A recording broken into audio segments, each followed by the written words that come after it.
The part that ended up ruining Hackman's passion for Hollywood was in a picture that was meant to be his career high point but instead became a constant source of anxiety for him. Behind the scenes, Hackman was so appalled with the film business that he never spoke about it. He rejected every script that came his way, stayed out of the spotlight, and then vanished without a trace. However, why is that? What actually transpired on that set of the film? Contradictory as it may be, Hollywood is a place where aspirations are both realized and dashed. Of all people, Gene Hackman had the clearest grasp of it. He had been at the pinnacle of his field, had his hands on iconic roles, but he had also decided to quit and never return.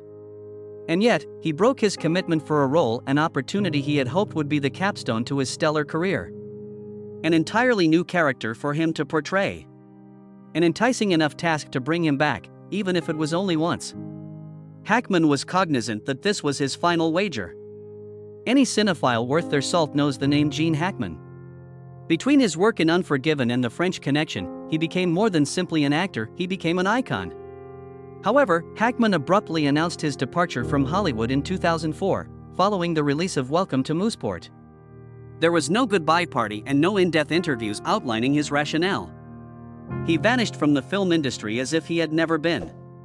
People in the media wondered about people's health. That was when Hackman was far into his 70s. Maybe he thought he couldn't get the energy to keep on. Disgust? Too much had changed since his golden day in Hollywood for him to recognize it. Private disputes? Noise was something he was known to despise, thus he stayed away from glitzy gatherings. Hackman was unwavering in his resolve, though. He spent his life alone, penning novels and relishing in the serenity. Even his fellow industry insiders didn't think he would be back. The barrier that Hackman had constructed for almost 20 years was shaken, nevertheless, when a script emerged. A phone call was the beginning. Hackman received a script from a renowned filmmaker he had always respected but never had the opportunity to collaborate with. Not an action movie with a commercial bent, not a continuation of a previous series, but an original tale all its own. A figure who needed a metamorphosis from the inside out, both physically and mentally.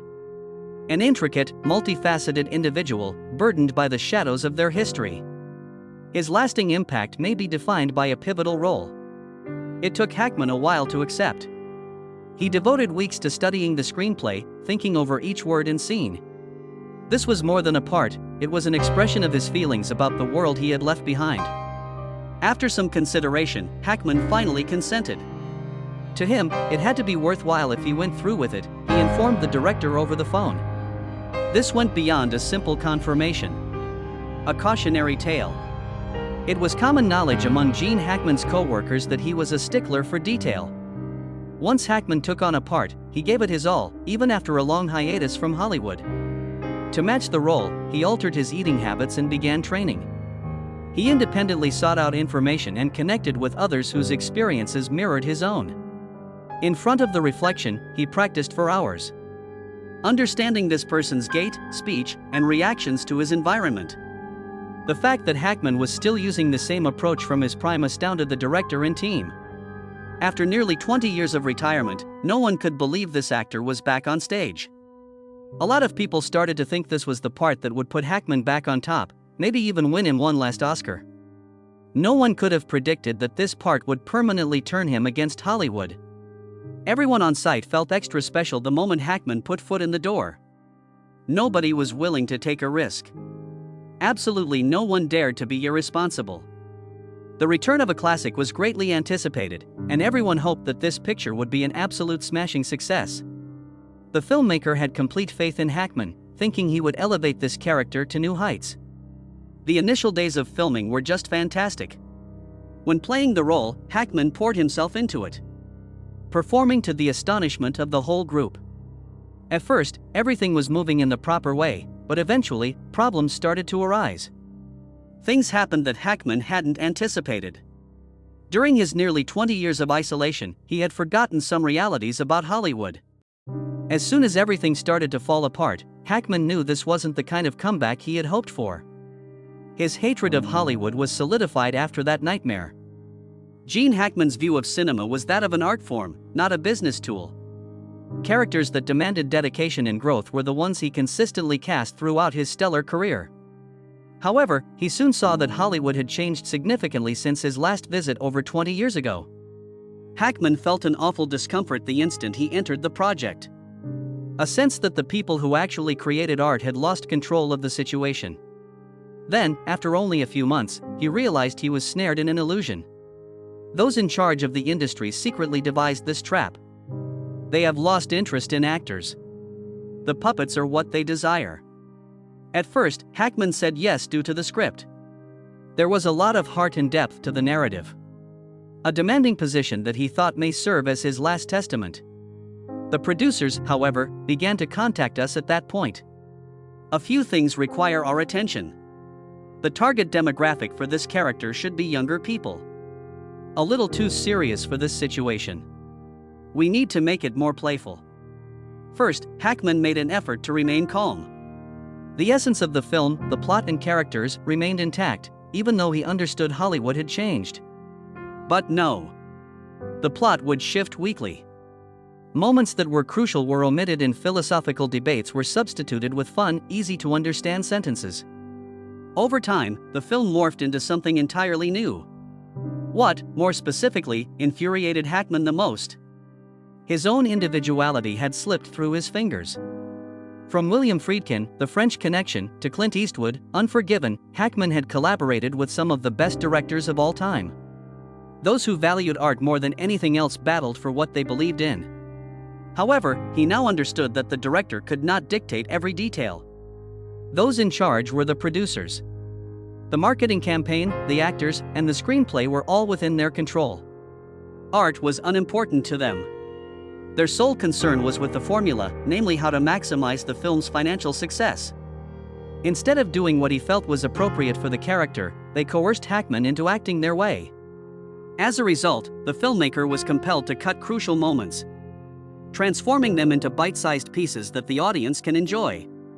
Hackman had invested months studying and filming certain parts, and they even threatened to cut them.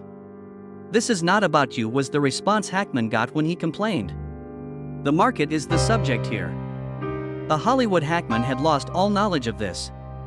Storytelling here has lost all of its heart and passion. Everything has to adhere to the figures on this massive commercial machine. Reporting on profits and algorithms. Hackman wasn't someone who was easily beaten. He had rejected several screenplays due to their lack of depth, yet he had battled for the parts he believed in. Once again, Hackman took a stand and fought. In an effort to preserve the film's initial intent, he had a secret meeting with the director. In order to preserve the original script, he objected to the absurd alterations that were sought. Things weren't as easy as they had been.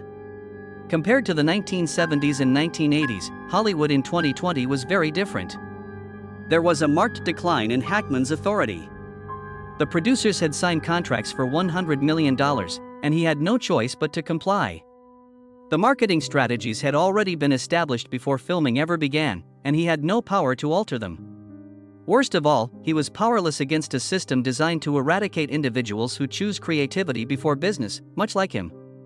Ultimately, Hackman was utterly powerless as he witnessed the picture he had once believed in gradually becoming warped. Anger, disappointment, and disdain greeted him each day as he stepped onto the film set. Hackman knew on the day the film ended that he had seen Hollywood for the final time. He had departed from this field. Most significantly, he did not want to keep acting as though Hollywood was still an art venue. He also did not want to become a puppet for the powerful. Actual performers were no longer welcome in Hollywood. Directors with daring ideas could no longer find a home in Hollywood. Hollywood has become into little more than a content production machine run by power brokers who lacked an appreciation for art. The greatest betrayal Hackman had ever felt was that. Throughout his career, Gene Hackman has become accustomed to fighting. He had fought with the filmmakers to keep a character's essence. To escape being cast in cliché parts, he had argued with producers. However, he was unable to endure anything this time. Attempts at adaptation were made by Hackman over the months of filming. Silently enduring the absurd script alterations, he repressed his wrath. He had come to terms with the idea of being dominated, of being manipulated into doing what the powerful desired. A tragic day, however, arrived. A scene. Hold on a second. Last but not least, Gene Hackman knew he had been through enough. It was with a sad heart that Hackman arrived to the film set. He had lost the enthusiasm he'd felt upon initially taking the position. Even though he had changed his mind about making this picture, he felt obligated to see it through. On that particular day, filming began for the film's most crucial sequence, a climax in which his character faced a terrible truth, a scenario that called for profound emotional investment and expert acting. For weeks, Hackman had been preparing for this scenario. Every word was considered as he examined the character's subtleties. His goal was to give a performance that would make everyone in the crowd gasp for air. However, the director entered the room and made a startling statement right before he was about to do it. There has to be an easier method to recreate this scene. A frown spread across Hackman's face. To him, it was all a mystery. Simplified what? The filmmaker elaborated by saying that the producers had requested a less emotionally charged moment. They aimed for simplicity in terms of both understanding and accessibility. Put simply, they desired that Hackman exhibit stereotyped, surface-level behavior. The script was tightly clutched in Hackman's hand. The fury welling up inside of him was intense. He had persevered for months, and now they wanted him to give up his acting chops. There will be no more nuanced moments, no more contemplative gazes. There will be no more lone pauses. A simple, dispassionate performance was all they desired. My entire career I've avoided parts like this, Hackman replied, his voice quiet but angry, as he stared directly at the director. Nerves started to rise. No one dared to speak as the whole film crew remained still. The director, however, remained steadfast. With conviction, he restated the request. It is imperative that we adhere to the producer's directives. Hackman, and see his persona warped and his career turned into a cheap advertisement. Consequently, a quarrel ensued. I refused to debase myself for profit. Hackman shouted. In response, the director raised his voice, explaining that he could just quit the studio if he didn't like the way things worked in Hollywood. The standing helpers were taken aback. Everyone was too afraid to go in. Few were brave enough to take deep breaths. Then Hackman pulled a stunt nobody saw coming. Hackman then locked eyes with the director following a brief pause. He then turned to leave after stomping on the script he had thrown to the ground.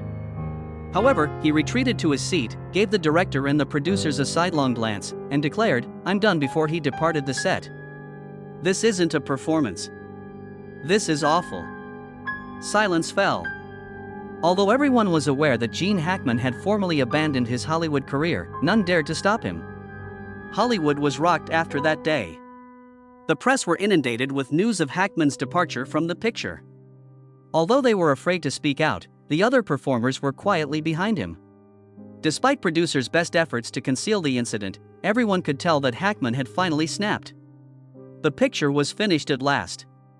But they found another actor, one without star power but prepared to comply with their demands, to substitute Gene Hackman when he was absent. The movie was a huge financial success after its premiere. However, it lacked spirit. It failed to leave an impression. An industrial product, that was all it was. Completely without exception. Never again would Hackman set foot in Hollywood after that fateful day. There were no additional films in which he appeared. Even scripts paying $1 million were rejected. Knowing that the Hollywood he had once adored was disappeared, he opted for a quiet life away from the limelight. He had no interest in serving as their pawn, and that is the bottom line. Gene Hackman was no longer with us.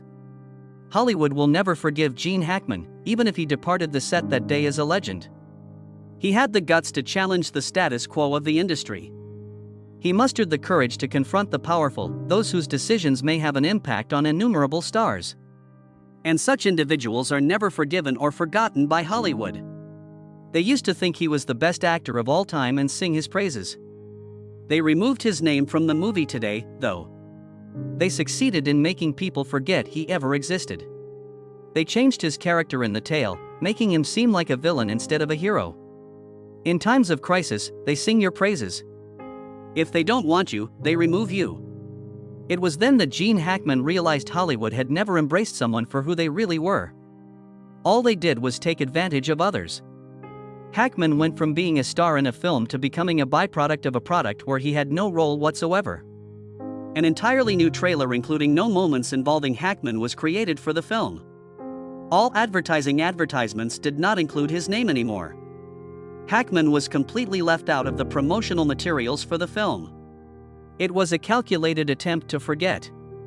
A casual observer of the advertising campaign would never guess that Gene Hackman was a part of this picture. But Hollywood wasn't finished yet. They were aware that Hackman retained some sway and that they may face consequences if he spoke out. Thus, they needed to steer the storyline to their advantage. As members of this system themselves, they swayed the detractors. Hackman was omitted from all reviews. The spectacular scenes he had acted in went unmentioned. Reviews of the film treated his appearance as if he didn't exist. Even while some detractors may be inclined to bring up Hackman, the team knew that a single misstep might spell disaster. After then, Hackman stopped being mentioned in relation to the movie. Hollywood was hoping for more than simply Hackman's disappearance. His reputation was something they aimed to ruin. People would wonder, why did Gene Hackman quit a film if they allowed him to depart as a legend? Is there a secret plaguing Hollywood? Is there a sickness brewing within this sector? They were unable to tolerate such public perception. Consequently, word got around. Gene Hackman was an annoyance to work with. He was incompatible with the director's style. The time has come for Hackman to step down from acting. Because Hollywood has its own unique method of ruining a person subtly, no one stepped forward to either corroborate or deny the veracity of these claims. When Hackman joined this field, he wasn't the only one. He had long-term relationships with actors, directors, and producers, as well as close friends. But where were they when the hurricane made landfall? He was alone in his defense. No one had the guts to openly accuse Hackman of being unjustly treated. They didn't say a word. They were aware that speaking out would result in Hollywood treating them similarly, so they kept quiet, not because they didn't care. Likewise, they would be deleted. As a result, Hackman was left behind. For Hackman, the realization that he belonged in Hollywood came at a breaking point.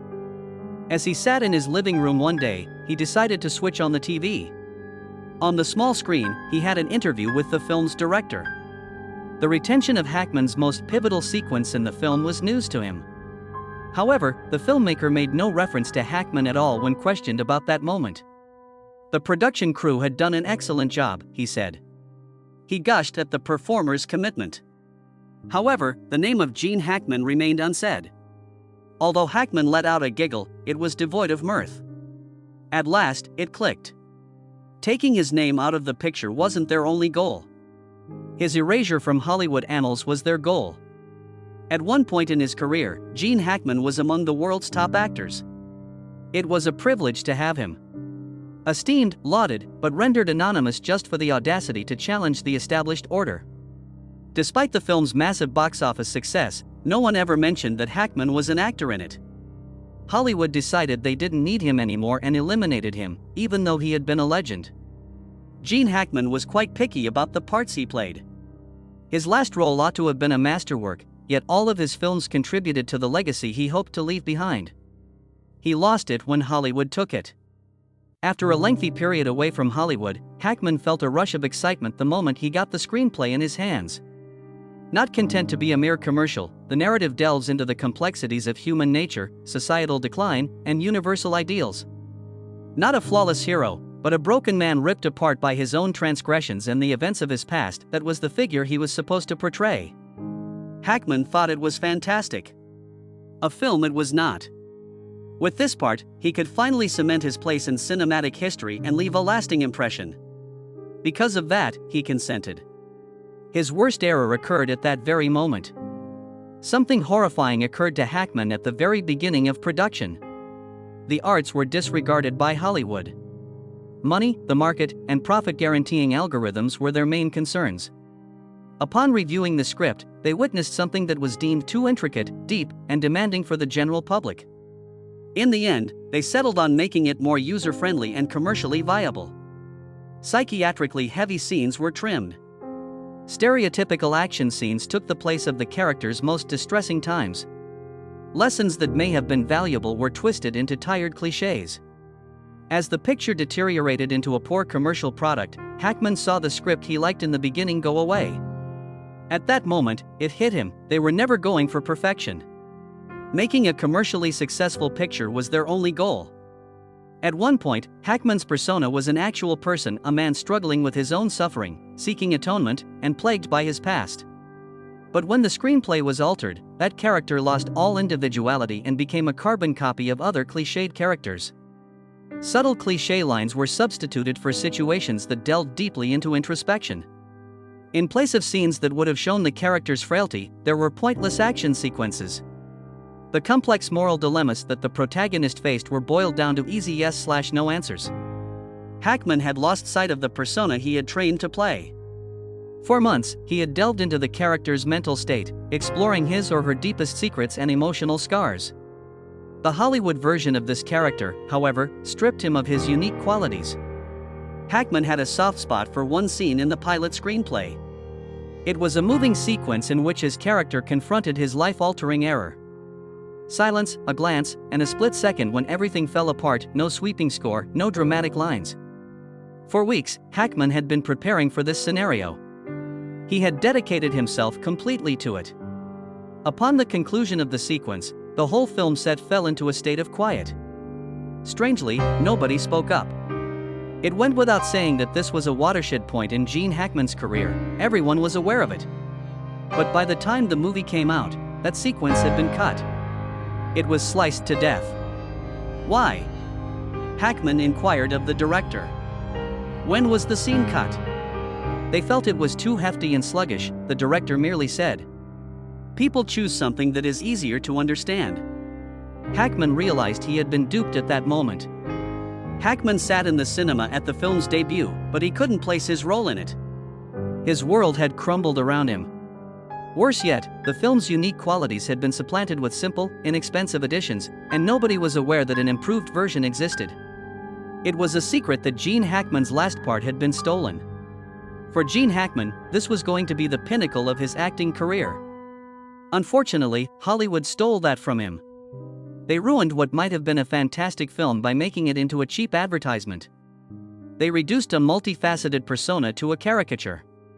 Their vision for the picture was so off-kilter that it went unremembered after only a few months. This incident made Hackman realize he was mistaken about cinema's continued status as an art form. He made up his mind then and there that he would never set foot in Hollywood again. A man who never gave up easy was Gene Hackman. He worked for decades to keep his acting career alive, to get jobs that mattered, and to be respected as an actor. Nevertheless, he learned one last lesson from Hollywood. At this point, he made the decision to leave for good. Hackman refused to take part in any promotional activities following the film's release. He was noticeably absent from any interviews, red carpet appearances, or film-related activities. Just because it's not his movie anymore was all he had to say when asked why. The movie may seem like any other piece of art to the people watching it. However, Hackman found it to be a haunting symbol of the betrayal he had experienced. It was at that moment that he understood he had outgrown his time in Hollywood.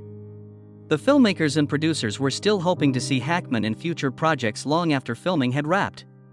They offered him fresh screenplays, large parts, and even character development credit. However, Hackman had lost faith in those assurances. Even after reading a few of screenplays, he felt Hollywood would always remain the same and wouldn't return. In the end, commercial considerations would warp the script no matter how good it was. It was too much for Hackman to bear, and he was exhausted. It was everything turned down by him. Despite repeated invitations, Hackman never showed up to the illustrious award ceremonies where his former co-workers were still showing their appreciation. He considered Hollywood to have died a long time ago. At one point, while passing by a local coffee shop, a reporter ran across Hackman by chance. His eyes were as keen as ever, despite his advanced years. Hackman fired off an unthinking response when asked whether he would ever go back to the screen. Absolutely not. Never second-guess or feel remorse. Definitely not. Further, the journalist wanted to know if you were still a fan of Hollywood blockbusters. Hackman let forth a little grin. It seems like they are no longer making movies with me in mind. An furious individual wouldn't have answered that way. It seemed like someone had given up and offered that response. Despite Hackman's departure, Hollywood kept cranking out blockbusters. Went on to bestow glitzy accolades and produce more Hollywood A-listers. However, Hackman had lost all relevance to it all. His former co-workers continued to speak highly of him, mentioning him in interviews and praising his duties. However, Hackman did not come back to hear such remarks. After seeing Hollywood for what it really was, he decided he no longer needed its approval and departed before it could ruin his reputation.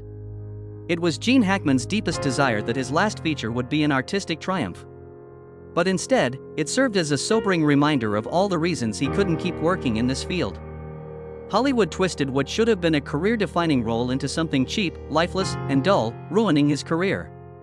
Because of that, Hackman had nothing to be ashamed of. A lot of folks used to hold out hope that Hackman would come back. That maybe someday he'd see a movie that might sway him to reconsider. After seeing Hollywood for what it really was, Hackman understood it would never happen. Hollywood was shut down by Gene Hackman. Hollywood left a mark, even after Gene Hackman departed. In order to get out of the industry he hated, he sold his whole career.